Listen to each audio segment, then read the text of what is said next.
మహాపరిశుద్ధుడు, మహాగణుడు, సర్వోన్నతుడు, సర్వశక్తిమంతుడైన దేవాతి దేవునికి మొదటగా నా యొక్క కృతజ్ఞతలు తెలియచేసుకుంటున్నాను. ఈ రీతిగా మరొక విషయాన్ని మీ అందరితో పాటు కూడా పంచుకోవటానికి చక్కటి వాతావరణాన్ని, గ్రంథములో ఉన్నటువంటి వాస్తవాలను, క్రైస్తవ సమాజంలో ఉన్నటువంటి తప్పుడు బోధలను అరికడుతూ గ్రంథంలో ఉన్నటువంటి వాస్తవాలను మీ అందరితో పాటు కూడా పంచుకోవడానికి దేవుడు చక్కటి అవకాశం అనేది అనుగ్రహిస్తున్నాడు.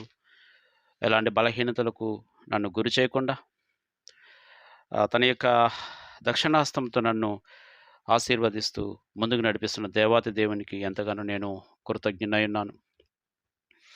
అదే రీతిగా ప్రియులైన వారందరికీ కూడా మన ప్రభువును రక్షకునైన యేసుక్రీస్తు నామములో నా యొక్క వందనములు తెలియచేసుకుంటున్నాను. ప్రియులందరూ కూడా క్షేమంగా ఉన్నారని ఆశిస్తున్నాను. ఈరోజు మీ అందరితో పాటు కూడా మరొక విషయాన్ని పంచుకుంటున్నాను.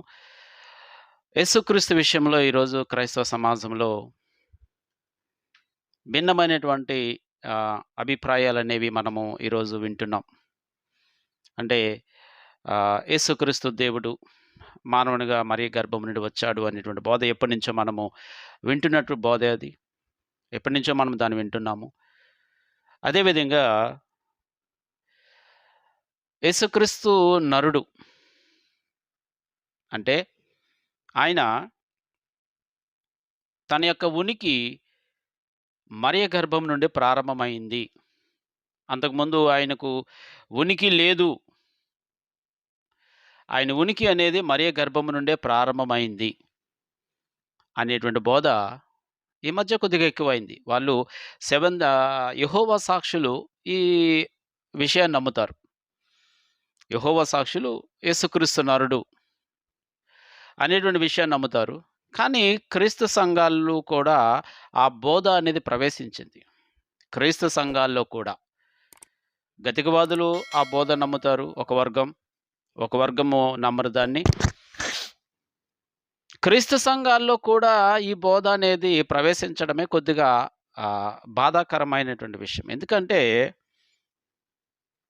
ఏ విషయమైనా మనము రుజువులతో చూపించాలి. మనము దేనినైతే నమ్ముతున్నామో దానిని మనము రుజువులతో చూపించాలి. యేసుక్రీస్తు వారు ఆయన పునరుత్థానుడైన తర్వాత ఆయన శిష్యులకు కనబడి అనేక విషయాలను వారికి తెలియజేయడం అనేది చేశారు. అపోస్తల కార్యములు 1వ అధ్యాయం మనం చదివేటప్పుడు 3వ వచనం మనం చదివితే, ఆయన శ్రమపడిన తరువాత 40 దినముల వరకు వారికి అగుపడుచు దేవుని రాజ్య విషయములను గూర్చి బోధించుచు అనేక ప్రమాణములను చూపి వారికి తన్ను తాను సజీవునిగా కనపరుచుకొనెను.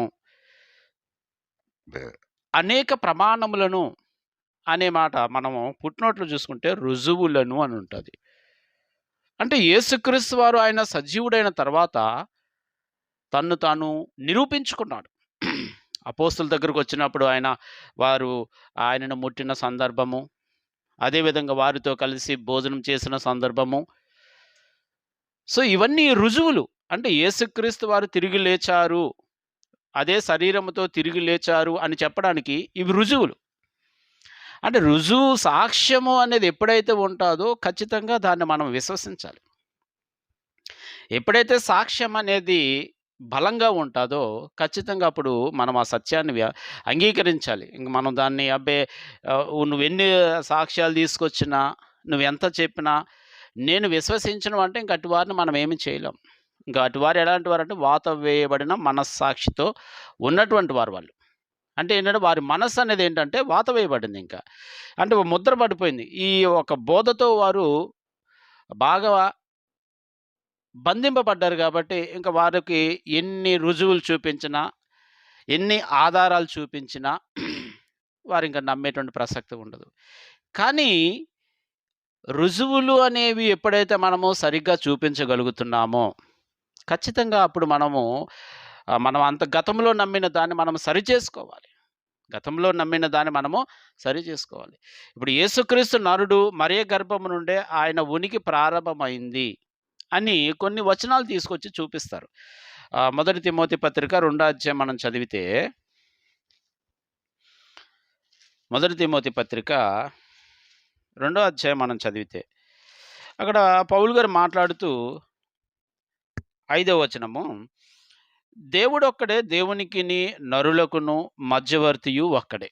దేవుడొక్కడే, దేవునికిని నరులకును మధ్యవర్తియు ఒక్కడే, ఆయనే క్రీస్తేసను నరుడు అని ఇక్కడ మనకుంటది. ఆయనే క్రీస్తేసను నరుడు అని ఈ వచనాన్ని తీసుకొస్తారు. పౌలు గారే చెబుతున్నారు ఆయన నరుడు అని. అంటే ఏంటి? తన ఉనికి భూమి మీదే ప్రారంభమైంది. నరుడు అంటే దాని వాస్తవం ఏంటంటే భూమి మీద తన ఉనికి ప్రారంభమైనటువంటి వాడు. ఆదామును బట్టి మనం ఆలోచన చేస్తే. ఎందుకంటే మొదటి ఆదాము భూ సంబంధమైన వాడు, మట్టి నుండి వచ్చినవాడు. సో, అంటే ఉనికి అనేది ఇక్కడ ప్రారంభమైంది. కాబట్టి మొదటి మానవుడు తన ఉనికి ఇక్కడే ప్రారంభమైంది కాబట్టి ఖచ్చితంగా భూ సంబంధి. యేసుక్రీస్తు కూడా నరుడని ఉంది కదా! సో, ఈయన ఉనికి కూడా ఇక్కడే ప్రారంభమైంది. అంటే మరియ గర్భం నుండే ఆయన ఉనికి ప్రారంభమైంది. దేవుని యొక్క శక్తి వలన మరియ గర్భంలో యేసుక్రీస్తును కలుగజేశాడు అనేటువంటి ఒక భావాన్ని తీసుకొచ్చి ఈ వచనాన్ని చూపిస్తుంటారు. ఇవే కాకుండా ఇంకా కొన్ని వచనాలు తీసుకొస్తారు. అపోస్తల కార్యములు 13వ అధ్యాయం మనం చదివితే, అపోస్తల కార్యములు 13వ అధ్యాయం మనం చదివితే అక్కడ కూడా మనకొక మాట కనబడుతుంది.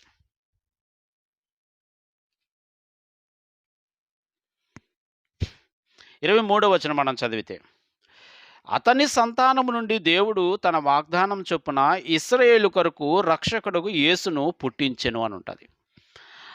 అతని సంతానము నుండి అంటే ఎవరు? దావీదు సంతానము నుండి దేవుడు తన వాగ్దానం ప్రకారం, అంటే ఏ వాగ్దానం అయితే చేశాడు, ఏ వాగ్దానం అయితే చేశాడో ఆ వాగ్దానం నిమిత్తము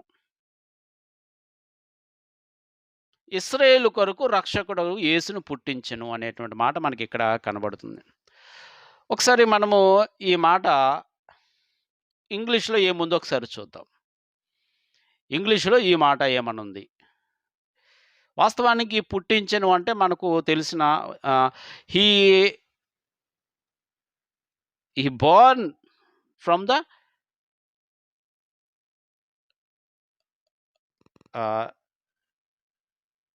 David's family.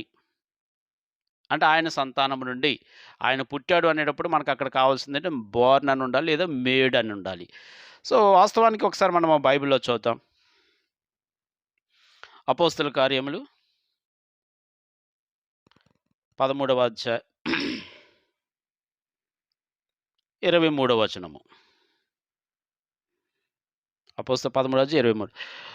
Of this man's seed hath God according to his promise raised unto Israel a savior. Raised unto అంటే పుట్టించెను అంటే మరియ గర్భము నుండి మరియ గర్భమున యేసును పుట్టించాడు అని మనము ఈ మాటను బట్టి ఆలోచన చేయొచ్చా? హీ రైజ్డ్ అంటూ ఇజ్రాయెల్ ఏ సేవియర్ జీసస్. అంటే ఏంటి మనకిక్కడ? పుట్టించెను అంటే మనము ఏదో మరియ గర్భానికి మనము ముడిపెట్టేటప్పుడు సో, అసలు ఏం వాడబడింది అనేటువంటి విధానం చూడాలి కదా! అంటే అసలు ఏం వాడబడింది? తెలుగులో మనం చూసేటప్పుడు ఒకసారి మనము ఇంగ్లీష్‌లో చూడాలి, మూల భాషలో చూడాలి. ఎందుకంటే ఒక సత్యాన్ని మనం చెప్పాలనుకుంటున్నప్పుడు అన్నిటిని కూడా పరిశీలన చేసి మనం మాట్లాడాలి. యేసుక్రీస్తును నరుడు అన్నప్పుడు ఈ నరుడు అనేటువంటి మాటను బట్టి ఆయన కూడా రక్త మాంసములు గలవాడు కాబట్టి అది మానవుడైతేనే అది అవుతుంది.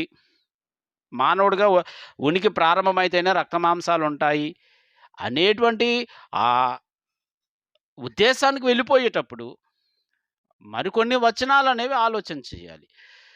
ఆయన సంతానం నుండి దేవుడు తన వాగ్దానం చొప్పున ఇశ్రాయేలు కొరకు రక్షకుడు యేసును పుట్టించును అనేసరికి, ఇక్కడ పుట్టించెను అంటే తీసుకువెళ్ళి మరియ గర్భమున పుట్టాడు కాబట్టి ఇక్కడ పుట్టించెను అని వ్రాయబడింది అంటే, ఇంక మనం ఆలోచన చేయవలసిన అవసరం లేదా? రైజ్డ్ అంటూ అని ఉంది. రైజ్డ్ అంటూ అంటే దానికి ఏదో మీనింగ్ ఉంది అక్కడ. దానికి అక్కడ ఏదో ఒక మీనింగ్ ఉంది. మరొక వచనాన్ని మనం చూద్దాం. హెబ్రీ పత్రిక మనం చదివేటప్పుడు 1వ అధ్యాయంలో ఒక మాట ఉంటది. హెబ్రీ పత్రిక 1వ అధ్యాయం మనం చదివేటప్పుడు అక్కడ యేసుక్రీస్తు గురించి మాట ఉంటది.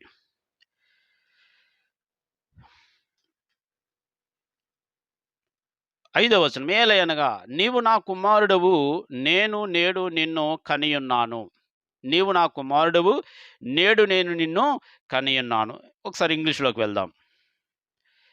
హెబ్రీ పత్రిక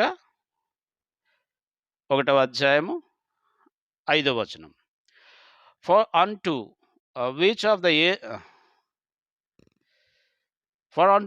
the angels he say at any time, thou art my son, today I have begotten thee.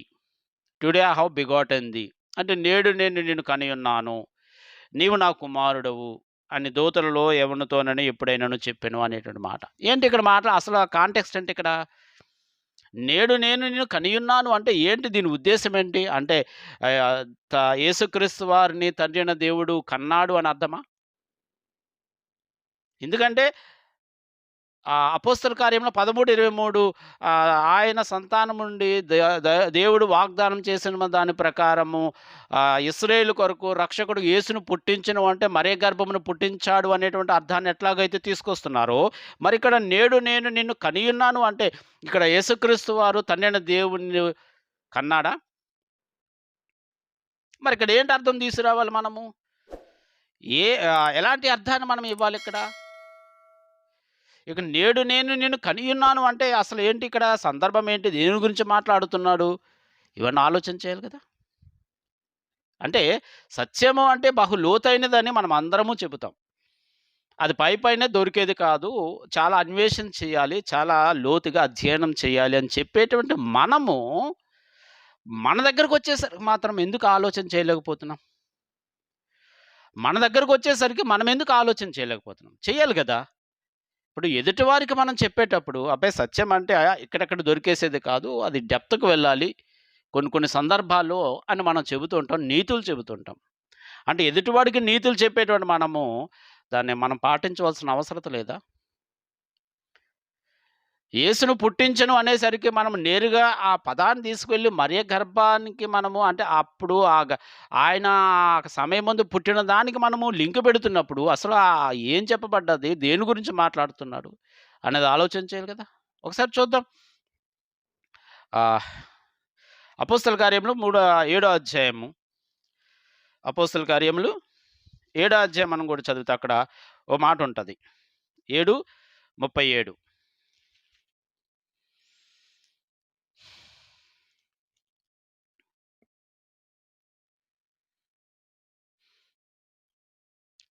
మోషే యేసుక్రీస్తు గురించి చెప్పినటువంటి ఒక ప్రవచనం. మోషే యేసుక్రీస్తు గురించి చెప్పినటువంటి ప్రవచనం ఒకసారి మనం చూద్దాం. నా వంటి యొక్క ప్రవక్తను దేవుడు మీ సహోదరులలో మీకు పుట్టించెను. నా వంటి యొక్క ప్రవక్తను దేవుడు మీ సహోదరులలో మీకు పుట్టించెను అంటే ఏంటి? దీన్ని మనము ఎలాగ ఆలోచన చేయాలి? ఇక్కడ పుట్టించను అంటే మరే గర్భమున పుట్టించాడు అని ఆలోచన చేయాలా? లేక దీనికి ఏమైనా వేరొక అర్థం ఏమైనా ఉందా? ఇంగ్లీష్‌లో ఏముందో ఒకసారి దాన్ని చూద్దాం. అపోస్తల కార్యములు 7వ అధ్యాయము 37వ వచనము.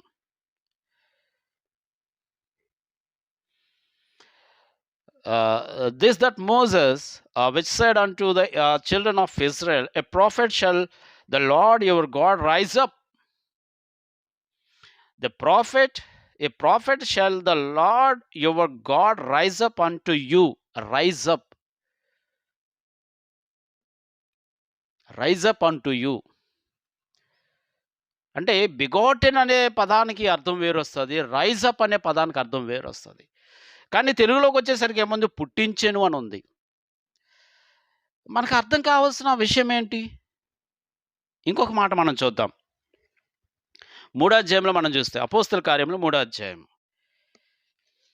22 నుంచి 26వ వచనం మనం చదివితే 25 ఆ ప్రవక్తలు దేవుడు అబ్రహాముతో నీ సంతానమందు భూలోక వంశములన్నీయు ఆశీర్వదింపబడునని చెప్పి మీ పితరులతో చేసిన నిబంధనకును మీరు వారసులయ్యున్నారు. దేవుడు తన సేవకును పుట్టించి మీలో ప్రతి వాని దుష్టత్వం నుండి మళ్లించుట వలన మిమ్మల్ని ఆశీర్వదించుటకు ఆయన మొదట మీ యొద్దకు పంపెనని చెప్పాను. మిమ్మల్ని ఆశీర్వదించుటకు ఆయన మొదట మీ యొద్దకు పంపెనని. దేవుడు తన సేవకును పుట్టించి, పుట్టినోట్లు మనం చూసుకున్నట్టయితే లేపి అని ఉంటుంది. సో ఇది ఇంగ్లీష్లో ఏముందో ఒకసారి మనం చూద్దాం. 7వ అధ్యాయం 3వ వచనము 26వ వచనం మనం చదివితే unto you first God having raised up his son Jesus. ఇక్కడ చూడండి, అక్కడ సేవకుడు అని ఉంది, ఇక్కడ సన్ అని ఉంది. He raised up his son, sent him to bless you in turning away every one of you from his iniquities. Raised up అనే పదం మనకు కనబడుతుంది ఎక్కడ చూసినా. సో అంటే రైజ్డ్ అప్ అంటే ఏంటి? రైజ్డ్ అప్ అంటే ఏంటి? పుట్టించెను అనేటువంటి తెలుగులో ఉన్న పదాన్ని తీసుకొచ్చి యేసుక్రీస్తు మరే గర్భంలో నుంచే ఆయన ఉనికి ప్రారంభమైంది చెప్పడానికి ఈ వచనాలు తీసుకొచ్చేటప్పుడు ఒకసారి మనము దాని బ్యాక్గ్రౌండ్కి వెళ్ళాలి కదా. సో ఇంగ్లీష్లో ఏముందో ఒకసారి మనం చూడాలి కదా, లేదు గ్రీక్లో ఏముందో మనం చూడాలి కదా. ఇంగ్లీష్లో ఏముందో మనం చూడం, గ్రీక్లో ఏముందో మనం చూడం, తెలుగులో ఉన్న దాన్ని తీసుకొచ్చి మాత్రమే యేసుక్రీస్తు మరియ గర్భం నుండే తన ఉనికి ప్రారంభమైందని చెప్పడానికి ఈ వచనాలు తీసుకొస్తాం. అసలు ఏంటి తన సేవకును పుట్టించి అంటే అర్థం ఏంటి? అసలు మనము ఏ రకమైనటువంటి భావాన్ని మనం అక్కడ ఆలోచన చేయాలి, ఎలాంటి అర్థాన్ని మనం తీసుకురావాలి, ఇది ఎంతవరకు మనము లేఖనానుసారమైనటువంటి విధానంలో బోధించాలి అనేది ఆలోచన చేసే కదా మనం ఏదైనా సరే మాట్లాడాలి. మన ఇష్టానుసారంగా ఏది పడితే అది మాట్లాడేసి దాన్ని మనము క్రైస్తవ సమాజంలోనికి పంపించడం వల్ల ఎంత నష్టం జరుగుతుంది అనేది ఒకసారి మనం ఆలోచన చేయాలి కదా. ఒక అబద్ధాన్ని మనము క్రైస్తవ సమాజంలోనికి పంపించడానికి మనము ప్రయాసపడుతున్నామంటే మనం చేసేటువంటి ఈ తప్పుడు వలన ఎంతమంది వారి యొక్క ఆత్మీయ జీవితాన్ని నాశనం అయిపోతున్నారు, ఎంతమంది వారు దేవునికి దూరం అయిపోతున్నారు. యేసుక్రీస్తు విషయంలో ఒక నిర్ధారణ అనేది రాకుండా ఎంతమంది ఈరోజు వారు ఈ క్రైస్తవ సమాజంలో ఉంటున్నారు. ఒక హేతువాది, ఒక నాస్తికుడు, ఒక మతోన్మాది ప్రశ్నిస్తే సమాధానం చెప్పగలిగేటువంటి స్థితి అనేది ఉండాలి కదా క్రీస్తుని విశ్వసించే వారికి.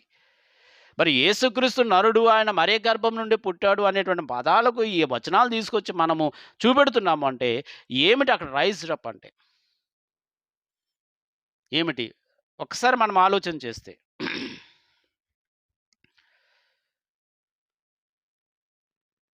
ఈ రైజ్డ్ అప్ అనే దాన్ని ఒకసారి మనం ఆలోచన చేస్తే న్యాయాధిపతులు 3వ అధ్యాయం 9వ వచనం ఒకసారి మనం చూస్తే న్యాయాధిపతులు 3వ అధ్యాయము 9వ వచనాన్ని ఒకసారి మనం చూస్తే ఇశ్రాయేలీయులు యెహోవాకు మొర్రపెట్టగా యెహోవా కాలేబు తమ్ముడైన కానాజు యొక్క కుమారుడగు ఒత్నీయేలును రక్షకునిగా ఇశ్రాయేలీయుల కొరకు నియమించి వారిని రక్షించెను.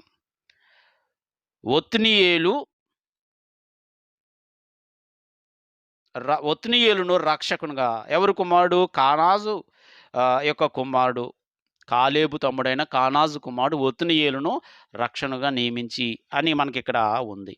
ఒకసారి దీన్ని మనము కింగ్ జేమ్స్ వెర్షన్లో చూస్తే మనకు అక్కడ ఏముందో ఒకసారి మనం చూద్దాం. న్యాయాధిపతులు 3వ అధ్యాయము 9వ వచనం. And when the children of Israel cried unto the Lord raised up a deliverer. The Lord raised up a deliverer to the children of Israel, who delivered them, even Othniel the son of Kenaz Caleb's younger brother raised up a deliverer అని ఉంది. అంటే ఏంటి?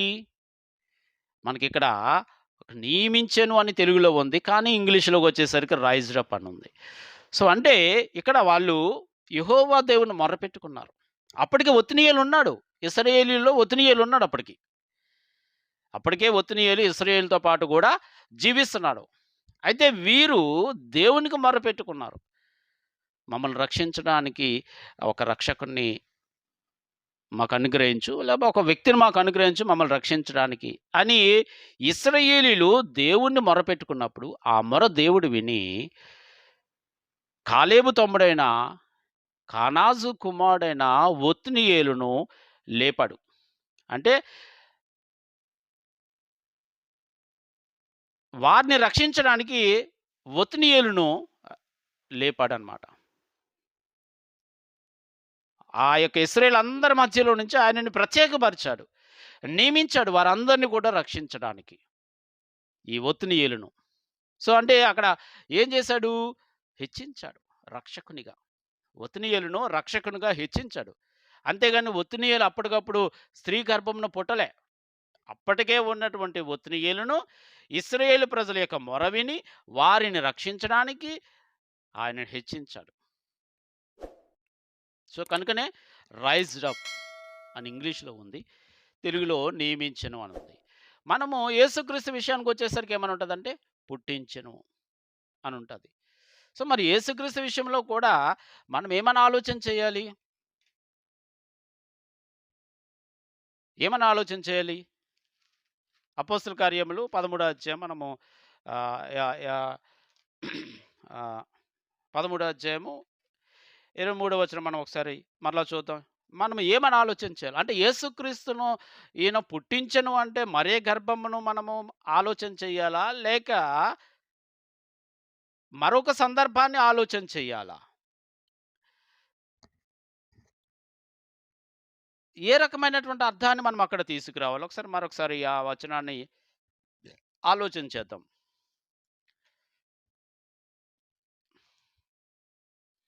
అపోస్తల కార్యం 13 అధ్యాయం 27, 23.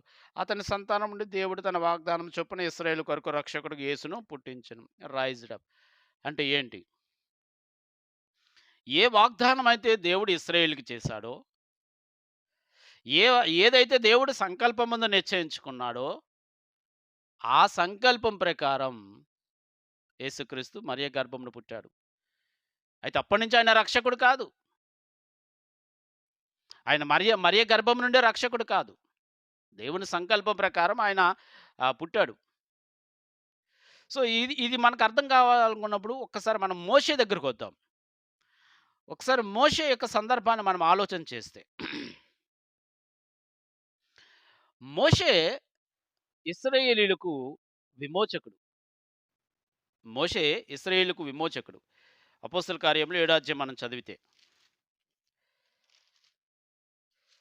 35 వచనము. అధికారినిగాను, తీర్పనిగాను నిన్ను నియమించిన వాడెవడని వారు నిరాకరించిన ఈ మోషేను అతనికి పొదలో కనబడిన దేవదూత ద్వారా దేవుడు అధికారినిగాను, విమోచకునిగాను నియమించెను. విమోచకునిగాను అంటే ఇశ్రాయేలీయులను ఐగుప్తు దేశము నుండి రక్షించడానికి, ఐగుప్తు చెర నుండి వారిని బానిస విముక్తి చేయడానికి దేవుడు అతన్ని విమోచకునిగా నియమించాడు.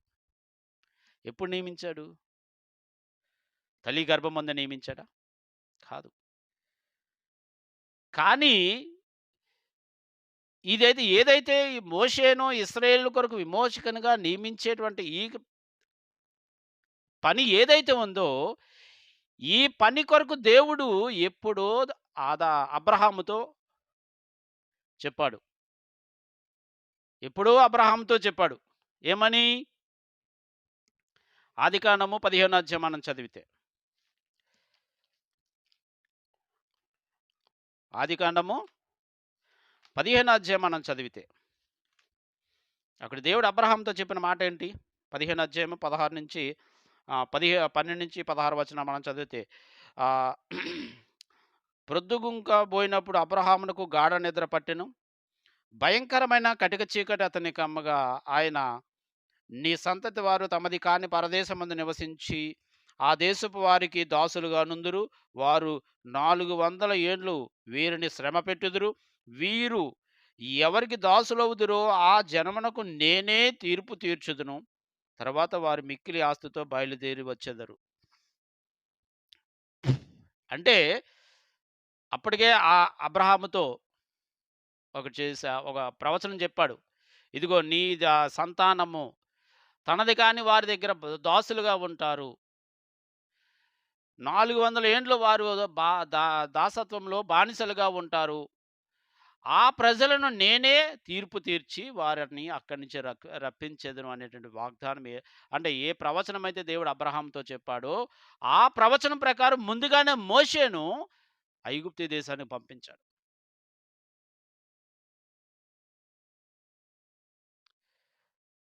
అంటే ముందుగానే ఐగుప్తు దేశంలో బానిసలుగా ఉన్నటువంటి ఆ ఇశ్రాయేలీల్లో నుంచి మోషేను ఏర్పరిచి ముందుగానే ఐగుప్తు దేశంలో ఒక ఫరో కుమార్తె యొక్క కుమారునిగా స్వీకరించే విధంగా దేవుడు ప్లాన్ చేశాడు.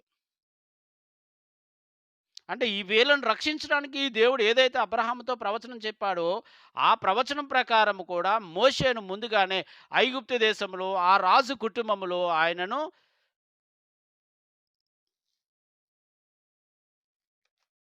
పంపించి తన పని మొత్తం సమస్తాన్ని కూడా చేపించుకుంటూ వచ్చాడు. సో, ఎప్పుడైతే మోషే ఎదిగి సమస్తంలో నైపుణ్యత సంపాదించుకున్నాడో, ఆ తర్వాత మనము ఒక ఐగుప్తీయుడు, ఒక ఇశ్రాయేలీయుడు వారు కొట్టుకునేటప్పుడు ఐగుప్తుని చంపిన సందర్భంలో మనం చదవగలము. అదేవిధంగా ఇద్దరు ఇశ్రాయేలీయులు కొట్టుకునేటప్పుడు, సహోదరులారా మీరెందుకు కొట్టుకుంటున్నారు అంటే, అక్కడ ఒక సహోదరుడు అంటాడు, నిన్న ఐగుప్తుని చంపినట్టుగా నన్ను కూడా చంపేస్తావా? అన్నప్పుడు మోషే భయపడి మరలా వేరే ప్రాంతానికి వెళ్ళిపోతాడు. అక్కడికి వెళ్ళిపోయిన తర్వాత పొదలో ఉన్నటువంటి దేవుడు క్షమించండి ఆ దేవదూత ద్వారా మోషేను ఇశ్రాయేలుకు విమోచకునిగా నియమించాడంటే అర్థం ఏంటి? అప్పటికే మోషే ఇశ్రాయేలీలో పుట్టి ఇశ్రాయేలుతో పాటు కూడా ఐగుప్తు దేశంలో బానిసత్వం అనే బంధంలో కాకుండా ఐగుప్తీయుల యొక్క రాజగృహంలో జీవిస్తున్నాడు. అటువంటి వ్యక్తిని ఇశ్రాయేలును విడిపించడానికి, విమోచించడానికి ఆయనను రక్షకునిగా నియమించాడు. విమోచకునిగా నియమించాడు. అంతేగాని అప్పటికప్పుడు తల్లి గర్భమున మోషే పుట్టలేదు గదా! నియమించెను అనే మాట మనం ఇది చూస్తాం. అదేవిధంగా న్యాయాధిపతులు 3:9లో కూడా నియమించెను అని ఉంటది. కానీ ఇంగ్లీష్‌లో రైజ్డ్ అప్ అని ఉంటది. యేసుక్రీస్తు విషయంలో కూడా మనం ఆలోచన చేసేటప్పుడు he raised up his son. He is raised up from the seed of Adam క్షమించండి డేవిడ్. అంటే ఏంటి అంటే యేసుక్రీస్తు అప్పటికే ఇశ్రాయేలు యూదులతో పాటు కూడా జీవిస్తున్నాడు. యూదులందరితో పాటు కలిసి ప్రయాణం చేస్తున్నాడు. ఎప్పుడైతే ఆయన తన యొక్క కాలం పరిపూర్ణమైనప్పుడు, ఎప్పుడైతే కాలం పరిపూర్ణమైందో హెబ్రీ పత్రిక 1 అధ్యాయం 1 వచనం ప్రకారం కాలం పరిపూర్ణమైనప్పుడు తండ్రి తన కుమారుని ద్వారా మాట్లాడడం అనేది ప్రారంభించాడు. అంటే యేసుక్రీస్తును ప్రత్యేకపరిచాడు. లేపాడు. ప్రత్యేకపరిచాడు. ఎప్పుడు జరిగింది ఇది? ఎప్పుడైతే యేసుక్రీస్తు వారు బాప్తిస్మం అనేది తీసుకోవడం అనేది జరిగిందో, ఆ రోజున యేసుక్రీస్తును హెచ్చించాడు. ఆ రోజున యేసుక్రీస్తును ప్రత్యేకపరిచాడు. ఇశ్రాయేలీయుల యొక్క యూదా కుటుంబంలో నుంచి ఆయనను లేపాడు. రక్షకునిగా ఈ యొక్క లోక పాపములను మోసుకొని పోయేటువంటి ఒక బాధ్యతకు ఆయనను నియమించాడు. అంటే అంతకుముందే సంకల్పంలోనే దేవుడు అనుకున్నాడు. కానీ మనకిక్కడ గ్యాప్ ఇచ్చాడు దేవుడు. ఎప్పుడో సంకల్పంలోనే ఆయన నియమించాడు. జగత్పునాది వేయబడక ముందే మొదటి పేతురు పత్రిక 1 అధ్యాయం మనం చదివితే 19, 20 వచనాలు. జగత్పునాది వేయబడక ముందే నియమించాడు. కానీ సమయం వచ్చే వరకు కూడా ఆయనని హెచ్చించలేదు. సమయం అనేది కాలము, సమయము తండ్రి స్వాధీనమందు ఉన్నాయి. అంటే ఎప్పుడు ఏం చెయ్యాలి అనేది తండ్రి ఇష్టం. ఎప్పుడో ఆయన నియమింపబడినప్పటికి కూడా, ఆ సమయం వచ్చే వరకు కూడా యేసుక్రీస్తు విషయంలో ఎవరికీ కూడా ఏమి చెప్పలేదు. కనుకనే కదా! ఆయన తల్లి మరియ గర్భమున పడినది మొదలుకొని 30 ఏండ్ల వరకు అంటే బాప్తిస్మం తీసుకునే వరకు కూడా యేసుక్రీస్తు ఎవరు అనేది ఎవ్వరికీ కూడా తెలీదు. ఎందుకని? కాలము, సమయము తండ్రి స్వాధీనమందున్నాయి కాబట్టి. సో, ఇక్కడ తన సేవకుని పుట్టించెను అంటే ఏంటి అర్థము? తన సేవకుడు అంటే తన కుమారుణ్ణి హెచ్చించాడు, ప్రత్యేకపరిచాడు. ఏ విధంగా? రక్షకునిగా. ఏ విధంగా? రక్షకునిగా ప్రత్యేకపరిచాడు. సో, దానికి తెలుగులో వాళ్ళేం రాశారంటే పుట్టించెను అనేటువంటి పదాన్ని రాశారు. కానీ ఒక్కసారి మనము బ్యాక్‌గ్రౌండ్‌కు ఒకసారి మనం వెనక్కి వెళ్లి చూడాలి. ఏం వ్రాయబడ్డది అనేది. ఏం చెప్పబడ్డది అనేది ఒకసారి మనం వెనక్కి వెళ్తే దాని వాస్తవం ఏమిటి అనేది మనము గ్రహించడానికి అవకాశం ఉంటది. అంటే యేసుక్రీస్తు వారిని లేపాడు. ఎందుకంటే రక్షణ అనేది యూదులలో నుండే రావాలి. యోహాను సువార్త 4 అధ్యాయం మనం చదివితే 24-26 వచనాల మధ్యలో ఉంటది. రక్షణ యూదులలో నుండే రావాలి. సో, కాబట్టి యేసుక్రీస్తు కూడా యోధా గోత్రంలోనే పుట్టాడు. యోధా గోత్రంలో పుట్టినటువంటి ఆయనను లేపాడు. హి రైజ్డ్ అప్ అంటే రక్షకునిగా ఆయనను హెచ్చించాడు. మొదటి యోహాను పత్రిక మనం 4 అధ్యాయం చదివేటప్పుడు మొదటి యోహాను పత్రిక 4 అధ్యాయం మనం చదివేటప్పుడు 4:25లో మనకక్కడ యోహాను గారు తెలియజేస్తున్నటువంటి మాట యోహాను గారు తెలియజేస్తున్న మాట ఏంటంటే 4:14 మరియు తండ్రి తన కుమారుని లోకరక్షకుడుగా ఉండుటకు పంపియుండుట మేము చూచి మరియు తండ్రి తన కుమారుని లోకరక్షకుడిగా ఉండుటకు పంపియుండుట మేము చూచి సాక్ష్యమిచ్చుచున్నాము. అంటే లోకరక్షకుడిగా ఉండుట పంపియుండుట మేము చూచి అంటే ఎప్పుడు వారు చూచారు? మరణించిన తర్వాత? కాదు. ఆయన బాప్తిస్మం ఎప్పుడైతే తీసుకున్నాడో ఆ క్షణం నుంచి ఆయన లోకరక్షకుడిగా ప్రకటింపబడ్డాడు. ఆ క్షణం నుంచి ఆయన లోకరక్షకుడిగా అనేక మంది అంగీకరించారు. మొదటి పేతురు పత్రిక 3 అధ్యాయం మనం చదివేటప్పుడు 16 వచనం మనకుంటది కదా! మొదటి పేతురు పత్రిక 3 అధ్యాయము 16 వచనము. నిరాక్షేపముగా దైవభక్తిని గూర్చిన మర్మము గొప్పదై ఉన్నది. ఆయన సశరీరుడుగా ప్రత్యక్షుడాయెను. ఆత్మ విషయమున నీతిపరుడని తీర్పు నొందెను. దేవదూతలకు కనబడెను. రక్షకుడని ప్రజలలో జనములో ప్రకటింపబడెను. రక్షకుడని జనములలో ప్రకటింపబడెను. లోకమందు నమ్మబడెను. అంటే రక్షకుడుగా ఆయన జనములో ప్రత్యేకింపబడ్డాడు. హీ రైజ్డ్ అప్ తన సేవకుని పుట్టించిన హీ రైజ్డ్ అప్ అంటే రక్షకునిగా ఆయనను లేపాడు. రక్షకునిగా ఆయనను యూదా గోత్రం నుండి దావీదు సంతానం నుండి లేపాడు.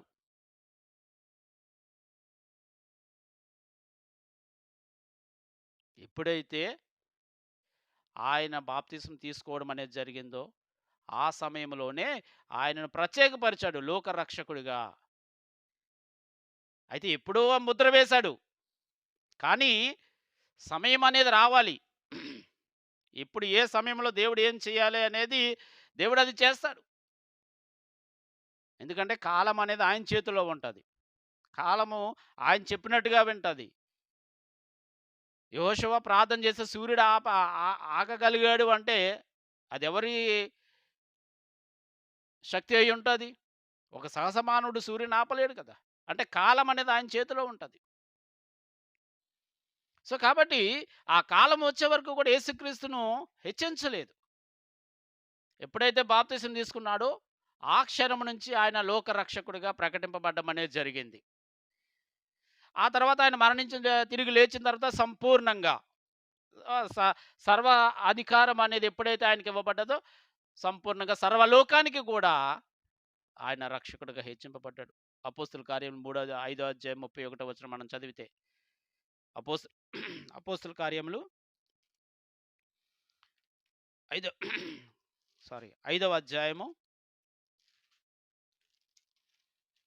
31వ వచనం చూస్తే, ఇశ్రాయేలునకు మారు మనసును పాప క్షమాపణ దయచేయుటకై దేవుడాయనను అధిపతినిగాను రక్షకునిగాను తన దక్షిణాస్త బలము చేత హెచ్చించి ఉన్నాడు. మీరు సిలువ వేసిన ఈయననే. మనం అక్కడ చదువుకుంటైతే ఈ బోధతో నింపి మనుషులను హత్య మా మీదకి తేవాలని నిర్దేశించున్నారని చెప్పాను. అందుకు పేతురు, అపోస్తులను మనుషులు కాదు దేవునికి మేము లోబడి ఉండవలను కదా, మీరు మ్రానున వేలాడవేసిన ఈ యేసునే, మీరు మ్రానున వేలాడవేసిన యేసును పితరుల దేవుడు లేపెను. సో మొదట ఆయన రక్షకునిగా లోకానికి పరిచయం చేశాడు. అంటే he raised up the saviour of the nation. దాన్ని తెలుగులో పుట్టించెను అనేటువంటి పదం ఉపయోగించారు. ఆ పుట్టించెను అనే పదం అనే దాన్ని మనం ఏం చేస్తున్నాము, తీసుకెళ్ళి మరియ గర్భానికి ముడిపెట్టేస్తున్నాం. అంటే మరియ గర్భంలో నుంచి ఆయన తన ఉనికి ప్రారంభమైంది అని చెప్పడానికి ఈ వచనాలు తీసుకువెళ్ళి అక్కడ ముడిపెడుతున్నాం తప్ప గాని, అసలు దీని యొక్క ఉద్దేశ్యం ఏంటి? రక్షకుడిగా ఆయనను లేపిన సందర్భాన్ని బట్టి మాట్లాడుతున్నాడు. రక్షకుడిగా లోకానికి పరిచయం చేసిన సందర్భాన్ని బట్టి మాట్లాడుతున్నాడు. ఒక రక్షకుడిని సమాజానికి చూపించేటప్పుడు, ప్రత్యేకించేటప్పుడు ఈ పదాన్ని ఉపయోగించాడు అనేటువంటి ఆలోచన అనేది రాకపోవడం అనేది ప్రస్తుతము క్రైస్తవ సమాజంలో ఉన్నటువంటి ఒక అవివేకము, అజ్ఞానం. అంటే అంతా నాకే తెలుసు. నేనేదో బైబిల్‌ని అవపోషణ చేసేసాను. బైబిల్‌ను అనర్గళంగా నేను ఆదికాండం మొదలుకొని ప్రకటన గ్రంథం వరకు కూడా ఓహ్! చెప్పగలను అనేటువంటి ఒక అహంకారం అనేది ఎప్పుడైతే మన దగ్గర ఉంటుందో, that we are not able to analysis the subject properly. That we are not able to analysis the subject properly when we are feeling that I know everything.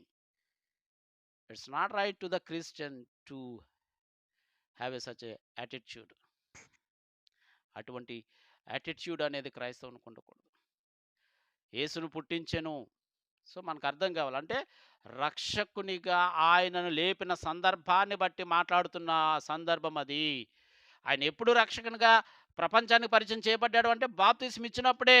ఈయన నా ప్రియ కుమారుడు అంటే ఈయన దేవుని కుమారుడు అని ఎప్పుడైతే సమాజానికి, లోకానికి దేవుడు తెలియపరిచాడో ఆ క్షణమందే ఈయన రక్షకుడు అని సమాజానికి వార్త పంపించాడు. కనుకనే మనకి యోహాను సువార్త చదివితే ఇదిగో నువ్వు ఈయన రక్షకుడని అనేక మంది నమ్మెను అనేటువంటి వార్త మనకు ఉంటుంది. వచనాలు దేవుని కుమారుడని నమ్మిన వచనాలు ఉంటాయి. ఇగో ఈయన రక్షకుడు అనేటువంటి లోక రక్షకుడు, ఇగో లోక పాపములు మోసుకొని పోవు దేవుని గొర్రెపిల్ల. అంటే రక్షకుడు ఎప్పుడు ఆయన లేపబడ్డాడు రక్షకుడిగా? బాప్తిసం తీసుకునేటప్పుడు. ఎప్పుడైతే ఆయన బాప్తిసం తీసుకొని ఒడ్డు మీదకి వచ్చాడో, ఎప్పుడైతే ఈయన నా ప్రియ కుమారుడు, ఈయన యందు నేను ఆనందించుచున్నాను అనేటువంటి స్వరం ఎప్పుడైతే వచ్చిందో, ఆ క్షణం నుంచి ఈయన లోకరక్షకుడిగా లోకానికి తెలియపరచబడ్డాడు. ఆ యొక్క సందర్భాన్ని బట్టి ఇక్కడ మనకు అపోస్తల కార్యములు 3వ అధ్యాయంలోను, 13వ అధ్యాయంలోను ఉంటే, దాన్ని కాస్త తీసుకెళ్ళి ఎక్కడికి పెడుతున్నాము? మరియ గర్భానికి లింక్ పెట్టేసాం. ఇగో మరియ గర్భంలో పుట్టించెను. ఇంతే తప్ప గాని మరొకటి ఆలోచన చేయట్లేదు.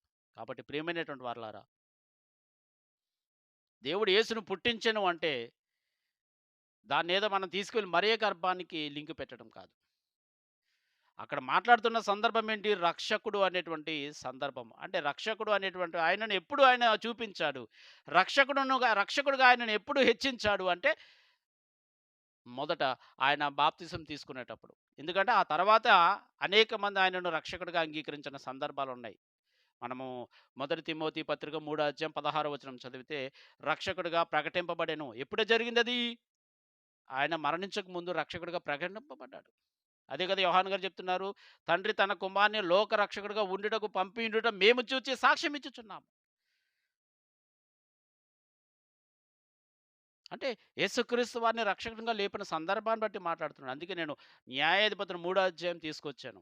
ఒత్నియేలును రక్షకునిగా నియమించను. He raised up. అంటే ఒత్నియేలును ఇశ్రాయేలు ప్రజలను రక్షించడానికి రక్షకునిగా నియమించాడు.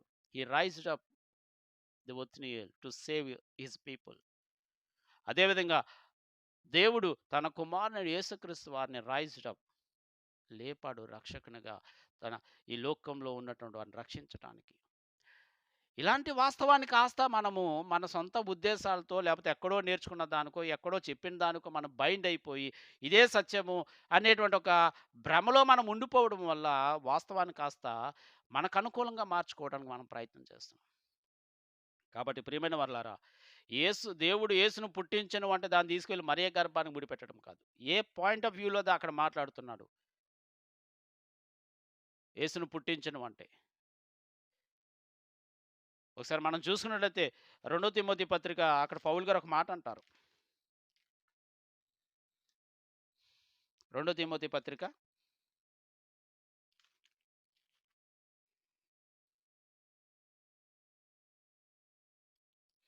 2వ అధ్యాయము 7వ వచనము.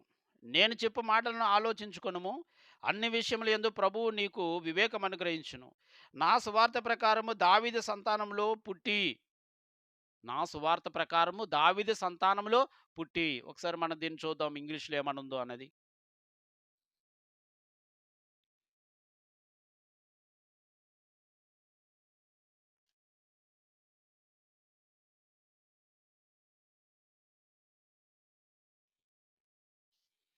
Remember that Jesus Christ of the seed of David was raised.